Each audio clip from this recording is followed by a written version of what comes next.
তবে আমি আপনাদের সকলকে বলতে চাই যে অনেক অনেক ভালোবাসা ও শুভেচ্ছা আপনাদের প্রত্যেকের জন্য থাকবে, এবং ঈশ্বরের কাছে, আল্লাহর কাছে এটুকুই প্রার্থনা করি যে আমরা সকলেই যারা একসাথে ভালো মন্দ যাই আসুক সবটা মিলিয়েকে নিয়ে একসাথে এগোতে পারি।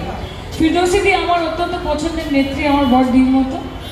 নজরুলদা এখানে রয়েছেন এবং আমার বিশ্বাস যে উনি যেরকমভাবে আগলে রেখেছেন গোটা সোনারপুর উত্তর, আগামী দিনেও সোনারপুরের মানুষ ওনার পাশে থাকবে, ওনার ওপর নিজের ভরসা বজায় রাখবেন, এটাই আমি কামনা করি।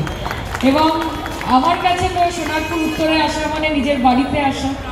আপনারা জানেন যে দিল্লিতে অধিবেশন চলছে, দেখছেন পার্লামেন্ট ঠিক যাচ্ছে, খেলা হচ্ছে।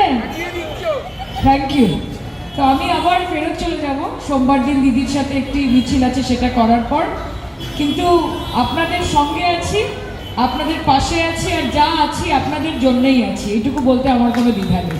কাজে থ্যাংক ইউ পল্লব দা, শক্তিদা থেকে শুরু করে এখানে সঞ্জিত দা, আমাদের সকল কাউন্সিলররা, স্বামীজি সবাই রয়েছেন।